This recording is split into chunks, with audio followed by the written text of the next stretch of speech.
Hey, my food is cold. Heat it up. Give me a bath and get me a beer. Hurry up, you're so clumsy. Why can't you do things properly, you lazy person? My husband treats me badly every day. He smiles when he sees me frustrated. I am the main breadwinner, so I should be treated with respect. He relies on me, so he should be more appreciative. A wife is supposed to obey her husband, but if he doesn't like it, I'll show him how hard it is to make as much money as I do.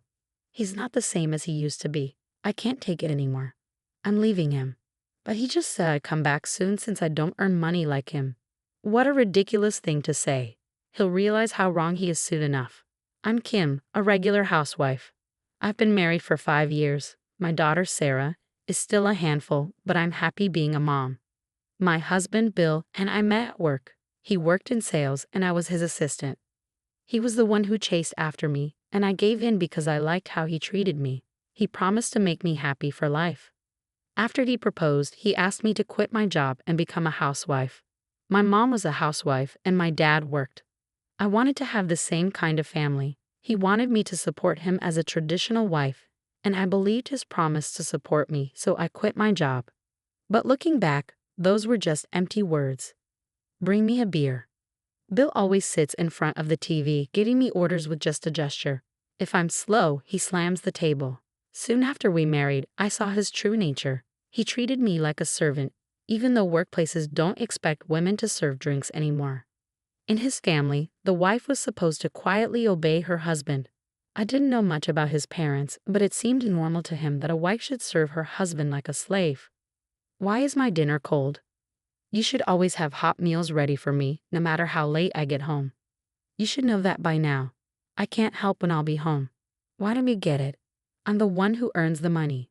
I should be treated well. He would remind me constantly that I was just a housewife. He made the money, so he was the boss. He treated me like I was dependent on him, even though I took care of everything at home. He even wasted money on gambling.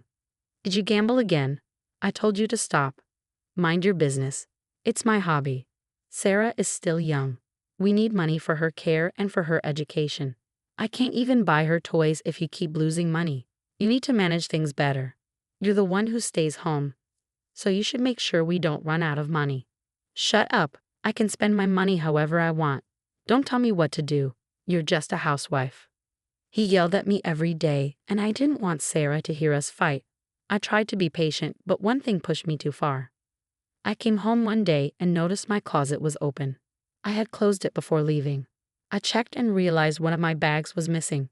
It wasn't expensive, but it was special to me because my mom had given it to me when I got my first job.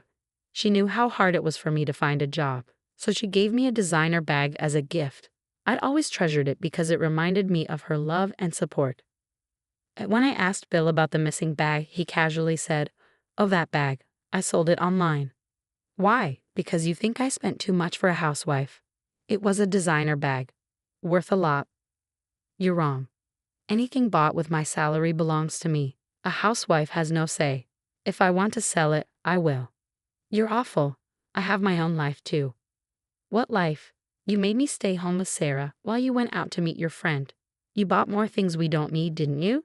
I met my best friend from college. It was important. You don't make any money, so you have no right to argue. If you don't like it, show me you can make half of what I do. I bet you can't. I was done arguing. He just said, "Let's see if I can win tomorrow's game with the money from the bag sale." Our loud fight reached Sarah upstairs, and I heard her crying. That was the breaking point. I put up with so much, hoping it would get better, but it wasn't. He had even disrespected my memories of my mom, and now our daughter had heard us fighting. I knew I couldn't let her grow up with him. I had to leave. I decided to go back to my parents' house. Bill didn't stop me. He just said, "You'll come back to me in a few days. You're just a housewife with no money." I didn't care what he thought. I was determined to start over. When I arrived at my parents' house, they greeted us warmly. They told me to stay as long as I needed, and they were happy to have Sarah with them. Their love made me cry for the first time in a long time. "You're still our daughter, even if you've been away," my mom said. "I'm okay, Mommy," Sarah said. "We're going to be happy now," I told them. We started our new life together. Sarah settled in quickly because she was always close to her grandparents. It felt good to be away from all the stress. I was even eating more, enjoying every meal without being criticized. I started to smile again, and my friends noticed how much better I seemed. But then, one day, I got a call from an unknown number. I was nervous but decided to answer. "Hello, is this Kim?" I was shocked to hear the voice. It was my mother-in-law. She continued, "Sorry to call you out of the blue, but I needed to talk about you and Bill." "Hi, what's wrong?" "I need to tell you something about your safety. Also, I want to apologize. Bill came to see us last night." Here's what she told me. Bill visited his parents late at night to talk about what happened. They found out that I had taken Sarah and left, and Bill said this. "Kim left and didn't even come back to clean the house. It's a total mess now." "But Bill, she moved in with her parents, right? You'll have to clean yourself." "She left on her own. She should at least come back and clean while I'm at work. After all, she's a housewife, and that's her job." "That's ridiculous. She couldn't even do the chores right when she was living with you." She made excuses, like saying Sarah was too young. The reason she went back to her parents is because she couldn't handle things. She's going to learn from her mom and change her attitude towards you. And yet, she's been gone for over a month now. Wait, have you thought about why she left? Huh? What do you mean? I'm saying it's because of you. If you keep thinking she left because of her, she's never coming back. She's hurt by the way you treat her. Oh, whatever. A wife should obey her husband. She's supposed to support me, right? You and Mom were like that too. Well, I've never been treated badly by your father. I respect him, and I've always cared for him with love. I love your mom, and I never thought she was below me. I wouldn't have a life without her. If I made you think a husband is better than a wife, I'm sorry. You need to apologize to Kim, and while you wait for her forgiveness, think about what you've done." Bill's parents told him off, but he didn't listen. He still thought he was right. It could have ended there, but then he said he was coming to see me. This made my parents worried. "I'm glad you let me know. We've always worried Bill might treat you badly. We should have realized sooner. Whatever happens, we'll support you," my mom said. "Thanks. I'll come by with Sarah once things settle. Be careful with Bill. He might do something if he gets too worked up." Soon after, my mother-in-law's warning came true. I was out one day, leaving Sarah with my mom, when I ran into Bill on the street. "Hey, Kim." "Oh no, Bill."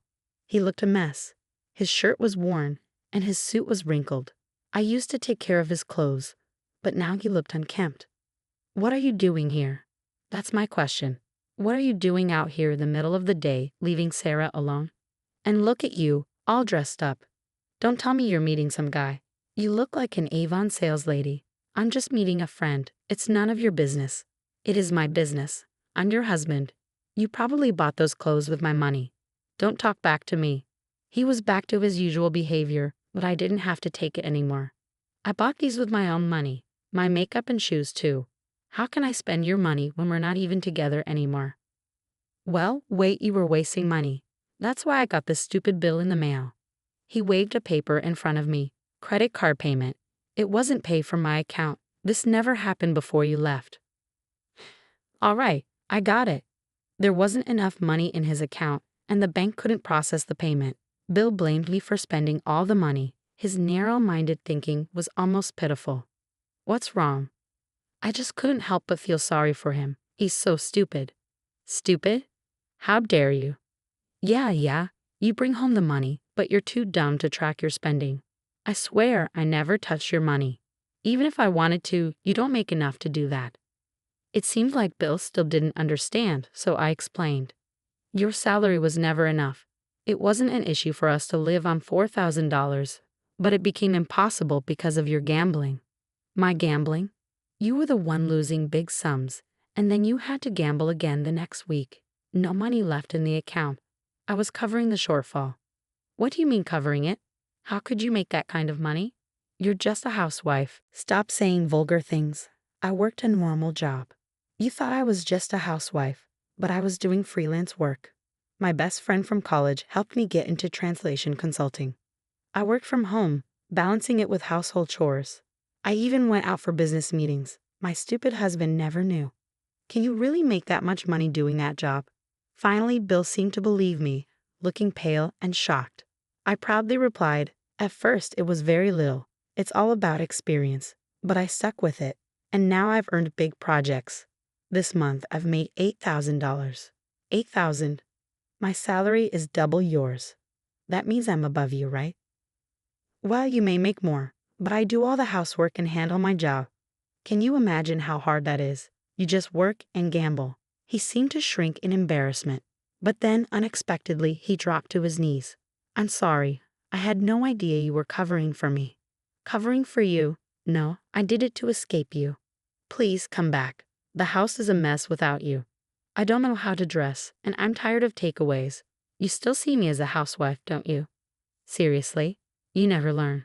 The breadwinner is above the housewife, right? Then you clean and cook for yourself. I turned my back on him. I had a meeting with a client for a big project, and I wasn't wasting any more time on him. Before leaving, I added, I've already seen a divorce lawyer. The papers will be sent to you, not another credit card bill. Take care of it. A year later, I'm still working as a translator. I've even got a translated novel coming out. Sarah has adjusted well to kindergarten, and my parents help with her. When I visited my ex-in-laws, they told me Bill still hadn't changed. He said he was glad to be rid of his useless wife, which made them cut ties with him. Rumors say he still has a gambling problem and owes money to loan sharks. But that's no longer my concern. Now with my parents and Sarah, we have our own family.